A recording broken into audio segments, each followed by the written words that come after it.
리플 스웰 컨퍼런스에서 연사로 소개된 것만 총 35명입니다. 이제 이 중에 눈에 띄는 연사로는 마스터카드의 CDO 존 램버트, 뱅크 오브 아메리카의 GTS 헤드 데릭 월튼이 있는데요. 이번 스웰에서 명확히 어떠한 이야기를 할지 알려진 게 없지만 이번 연사들의 면면을 볼 때 개인은 물론 비즈니스에서 리플이 결제로 이용될 수 있는 부분에 대해서 다루지 않을까 추측이 되고 있습니다.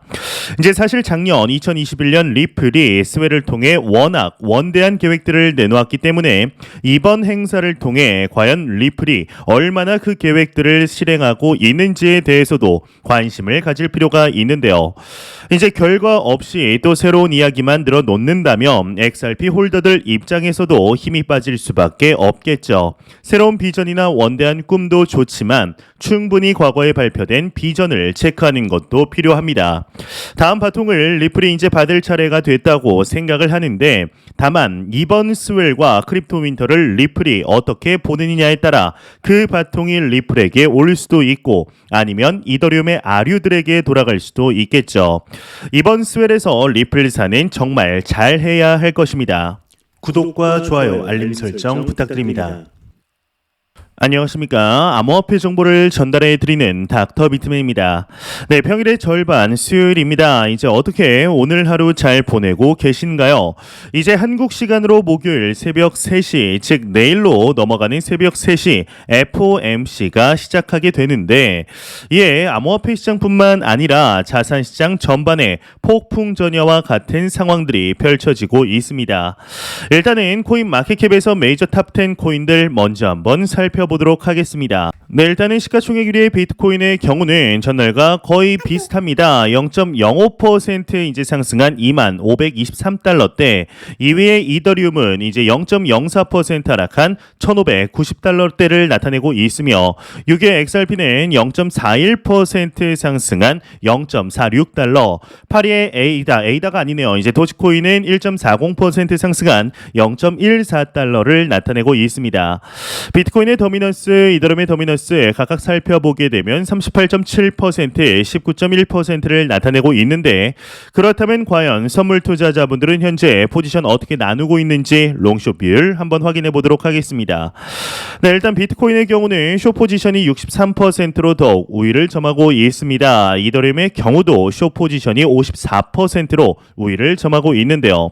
이제 XRP의 경우는 반대로 롱 포지션이 60%로 더욱 우위를 점하고 있네요. 네, 이제 앞서 말씀을 드렸듯이 2022년 11월 FOMC는 이제 한국 시간으로 11월 3일 새벽 3시에 개최되게 됩니다. 이제 내일로 넘어가는 새벽 3시 개최가 되는데 이번 FOMC에서는 12월 금리 인상폭에 대한 힌트를 찾을 수 있을지가 현재 관건인데요. 이제 12월 0.5%포인트 올리는 빅스텝 가능성이 언급될 경우 연말 증시 산타 랠리의 신호탄이 될 수 있기 때문에 투자자들의 귀추가 주목되고 있는 상황입니다. 이에 민주당의 셰러드 브라운 상원 의원이 10월 25일 제롬 파월 의장에게 하나의 메시지를 보내게 되었는데 제롬 파월 의장은 연준 회의를 앞두고 완전한 고용을 촉진할 책임을 잊지 마십시오라는 메시지를 받게 됩니다. 이 셰러드 브라운 상원 의원의 서한은 연준이 통화 정책을 발표하기 일주일 전 미국 중간선거 2주일 전에 나온 것인데요. 금리 인상으로 실업률이 오를 것을 우려한 의원이 강조하고 나선 것으로 볼 수가 있죠. 이제 과도한 금리 인상으로 실업자가 증가할 수 있다라고 압박을 한 것인데 쉽게 말해 금리를 빠르게 올리지 마라라고 하는 것이죠. 이 연준은 앞서 지난달 3.5%를 기록한 실업률을 내년 말 4.4%로 끌어올릴 수 있을 만큼 긴축 기조를 이어가야 한다라는 입장이었습니다. 이제 내년 말 실업률 4.4%라면 현재 기준 약 150만 명이 추가적으로 일자리를 잃게 되는 것인데 이 셰러드 브라운 상원 의원은 이미 인플레이션 압박을 느끼고 있는 미국 노동자들에게 실직은 상황을 훨씬 더 악화시키고 그들의 생계를 위태롭게 할 것이라며 지속적인 우려를 표출하였습니다. 이제 다가오는 11월 8일 중간선거가 임박한 만큼 민주당도 금리 인상에 시장에 대한 정치적 부담을 느끼고 있는 것으로 판단이 됩니다. 셰러드 브라운 상원 의원은 오바마 행정부 기간 바이든 당시 부통령의 수석 연설관 비서로 일하면서 바이든 대통령과 인연을 맺었고 바이든 대통령은 그를 백악관 수석 연설 비서관으로 지명하며 이제 2021년 취임을 하게 됩니다. 이 셰러드 브라운은 미 상원 금융거래위원장으로서 연방준비제도 이사회를 감독하는 핵심적인 역할을 맡고 있습니다. 금융업계에서 이제 확실히 파워가 있는 인물인데 이 제롬 파월은 프리스턴 대학교에서 정치학을 전공하였으며 조지아타운 대학교에서 법무박사 학위를 수여받게 됩니다. 이 공화당원 출신으로 도널드 트럼프 전 대통령이 연준 의장으로 지명하며 2018년 2월 1일 미국 연준 의장이 되었고 2021년 11월 22일 바이든 대통령에 의해 유임이 되었습니다. 이 제롬 파월 의장은 이제 올빼미파라고 볼 수 있습니다. 이게 매파도 아니고 비둘기파도 아닌 중도파로 분류되는 성향인데 이 제롬 파월 의장의 강점 중 하나가 이제 융통성이다라고 볼 수가 있죠. 이 11월 FOMC에서 정치학과 법학 그리고 공화당과 민주당 즉 트럼프 대 바이든의 고도의 정치적인 결정을 예상해 볼 수 있을 텐데 금리는 75bp가 나오든 50bp가 나오든 시장은 안도 랠리의 가능성이 상당히 높은 상태입니다. 이제 진짜 얼마 남지 않은 시점 참 크립토 마켓은 하루도 마음 편하게 투자하는 날이 없는 것 같은데요.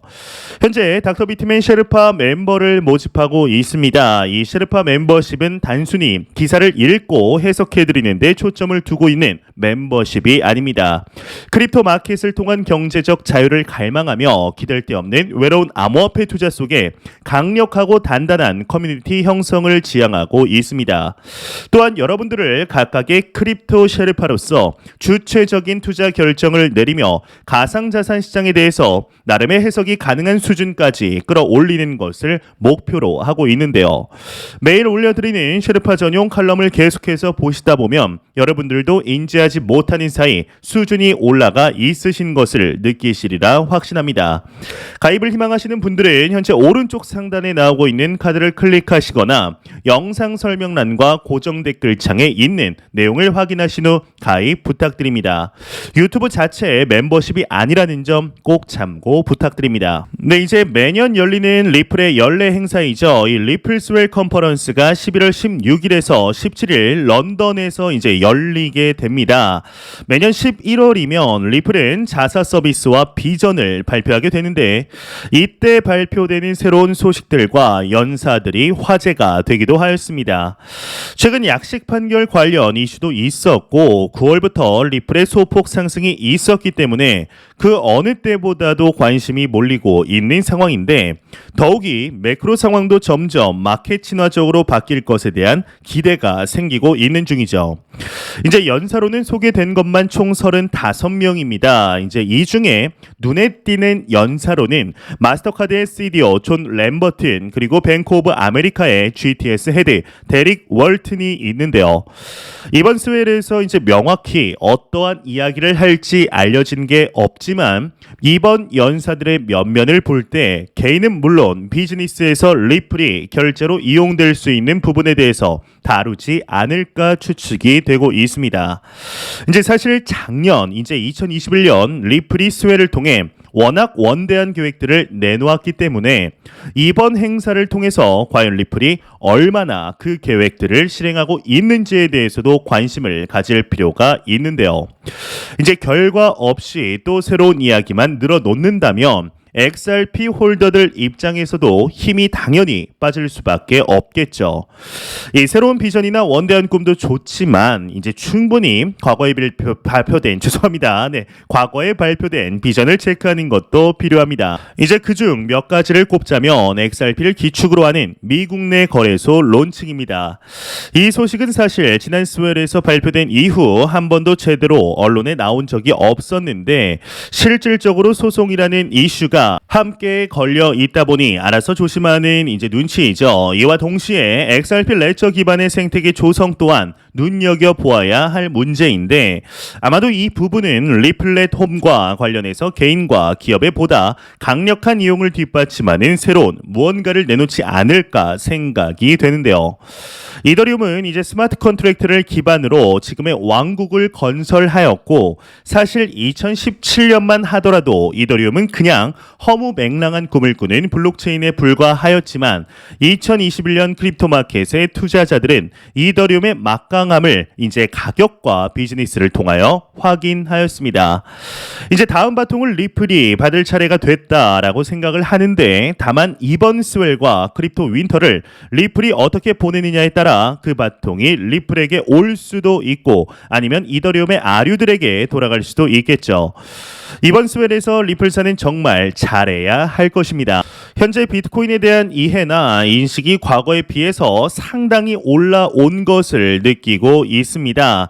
이제 물론 비트코인이 이제 무엇인지에 대해 여전히 모르는 사람들도 많지만 적어도 투자하는 분들은 비트코인이 무엇인지에 대한 인식이 높아진 것이 사실이죠. 그러한 사람들이 많아졌다는 사실 자체가 상당히 고무적이라고 볼 수 있는데 거기에 더해 아예 비트코인을 투자하지 않는 사람들도 이제는 비트코인이 사기라고 생각하지는 않습니다. 하지만 또 다른 문제가 생기는 것도 사실이죠. 이 비트코인이 무엇인지에 대해서 많은 전문가들의 의견이 갈리고 있습니다. 이제 세계 경제와 화폐, 금융 카르텔에 대한 깊은 인식이 있는 사람들은 비트코인을 보며 훨씬 많은 것을 깨달을 수 있을지 모릅니다. 하지만 대부분의 대중들은 그렇지 못하죠. 사람이 모든 것을 알 수는 없습니다. 그저 자신이 관심 있는 몇몇 분야에 대해서 어렴풋이 이해를 할 뿐인데 비트코인에 투자를 하려면 많이 알아야 한다는 생각은 지나치게 코인 투자에 대한 벽을 높이는 행동이라 생각합니다. 비트코인은 개인과 개인 간의 전자적 방식으로 화폐를 이동시키는 새로운 방식입니다. 여기에는 몇 가지 특징이 있는데요. 일단 우선은 암호화되어 있죠. 채굴기가 열심히 찾아내려고 하는 해시값에 의해서 모두 거래 기록이 암호화되는 것인데 또 하나의 특징은 중개자가 없다라는 것입니다. 이제 통상 은행을 이용하는 금융 거래는 개인과 개인 사이에 은행이 모든 것을 책임지고 송금을 진행합니다. 이제 최근에는 심지어 잘못 입금된 돈을 되돌려 받는 일까지도 하고 있는데요. 비트코인은 일종의 디지털 파일이다라고 할 수 있습니다. 이제 놀라운 것은 이 파일이 일반적인 PC 데이터처럼 복사가 불가능하다라는 것이죠. 그래서 제가 가지고 있는 비트코인을 누군가에게 보낸다고 해도 그것은 복사가 아니라 완전한 송금을 의미합니다. 이것을 어려운 말로 이제 변제의 최종성이라고 하는데 A가 돈을 보내면 무슨 일이 있어도 B에게 도착을 해야 하는 것이죠. 이것은 화폐가 가지는 대표적인 특성이며 보이스 피싱 피해가 일어나는 것도 다 변제의 최종성 때문이다라고 할 수 있습니다. 비트코인이 단순히 화폐를 주고받는 용도로만 이용이 되다 보니 이 비탈릭 부테린과 같은 천재가 블록체인 위에서 디앱을 운영할 수 있는 생태계를 만드는 것이 바로 이더리움입니다. 이더리움이 가진 풍부한 디앱 생태계는 디파이, NFT, P2E 게임들 등으로 대표가 되죠. 하지만 생태계가 거대해지면서 이더리움은 가스비 폭등, 느린 처리 속도 등의 문제를 안게 되었습니다. 꾸준한 업데이트를 통해 문제 해결을 하고 있긴 합니다. 이제 심지어 근간을 흔드는 POW에서 POS로의 전환 그리고 머지 업데이트 또한 지난 9월 성공적으로 이루어졌는데요. 그럼에도 이더리움의 문제의식을 느낀 수많은 프로젝트들이 후발로 나오게 되었습니다. 이더리움 킬러라고까지 불리며 호기롭게 나온 프로젝트들 대부분이 현재는 위세가 거의 사라진 것이 사실이죠. 현재 이처럼 비트코인으로 시작된 크립토 마켓의 생태계는 10여 년이 지난 현재 눈부신 발전을 보여주었고 그리고 보여주고 있습니다. 그럼에도 이 시장은 아직 암호화폐가 증권인지 상품인지 또 다른 무엇인지조차 정해지지 않았고 명확한 규제가 없는 초기 시장이라는 것이 우리가 크립토 크립토 마켓에 투자함에 있어서 설렘을 느끼게 하는데요.